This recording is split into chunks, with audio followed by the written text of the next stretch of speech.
ৰাইজৰ ইয়াৰ আমঠুৰ হঠাৎ তেখেতৰ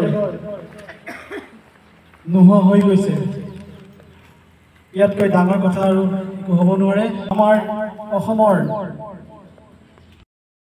আমি আশা কৰিব নোৱাৰিম এনেকুৱা এজন আমাৰ গৌৰৱ স্বাভিমান জুবিন গাৰ্গৰ জন্ম হ'ব। আমি সঁচাকৈ বহুত দুখিত। এইখনত আমি কি ক'ম, ক'বলৈতো ভাষা নাই। যিজন ব্যক্তিয়ে মই তেখেতক ভগৱান বুলি মানিব বিচাৰিছোঁ, আৰু মই নহয় সমগ্ৰ অসমেই ভগৱান বুলিবলৈ বাধ্য কৰাইছে। কিয়নো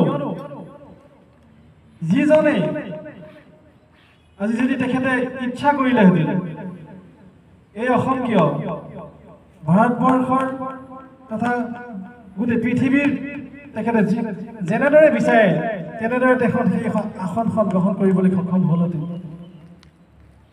যি মাতৃৰ মৰমত তেওঁ গোটেই বম্বেৰ পৰা তেওঁ নিজে প্ৰকাশ কৰিছে, বম্বেৰ পৰা অসমলৈ আহি তেওঁ অসমখনক পাহৰিব নোৱাৰি অসমখনতেই তেওঁ নিজৰ মাতৃভূমি বুলি তেওঁ তেখেতৰ সেৱা আগবঢ়াইছিল। তেখেতে যেতিয়া ৰাতি ঘৰৰ পৰা প্ৰগ্ৰামলৈ ওলাই যাওঁতে তেওঁ পথৰ পৰা নিৰ্দিষ্ট জেগা ষ্টুডিঅ'ৰ পাবলৈ সময় 3 ঘণ্টা সময় লাগিছিল। কাৰণ তেওঁ পথত প্ৰতিজন মানুহেই তেওঁৰ কাৰণে আশা কৰি ৰখি আছিল যে দাদাই কিবা এটা মোক দিব, আৰু তেওঁ তাকেই কৰিছিল। প্ৰতিজন দুখীয়াক তেওঁ ভাল পাইছিল, প্ৰতিগৰাকী অসুস্থ মানুহক তেওঁ শুশ্ৰূষা কৰিবলৈ চেষ্টা কৰিছিল। কাৰোবাৰ যদি হস্পিটেলত কোনোবা ভৰ্তি হৈ আছে, তেওঁৰ পইচাৰ অসুবিধা, তেওঁ আহি কাটি কৈছে। তেওঁ নিজৰ পকেটত ধন নাথাকিলে আনৰ পৰা ধাৰ কৰি আনিও তেখেতে দিছিল, আৰু তেখেতে কৈছিল নিজৰ সাক্ষাৎকাৰতো তেখেতে প্ৰকাশ কৰিছিল যে তেওঁ যিখন সমাজত সোমাই গ'ল, এই গুৱাহাটী বা অসমতেই স্থিতাভিলৈ তেওঁ অসমতেই ৰখি গৈছিল।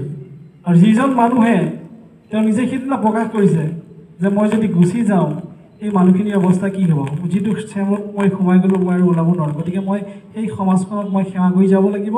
আৰু আমি বহুত দুখ লাগিছিল, মনত বহুত হৃদয়খন বহুত বিষাইছিল, কাকো ক'ব পৰা নাছিলোঁ।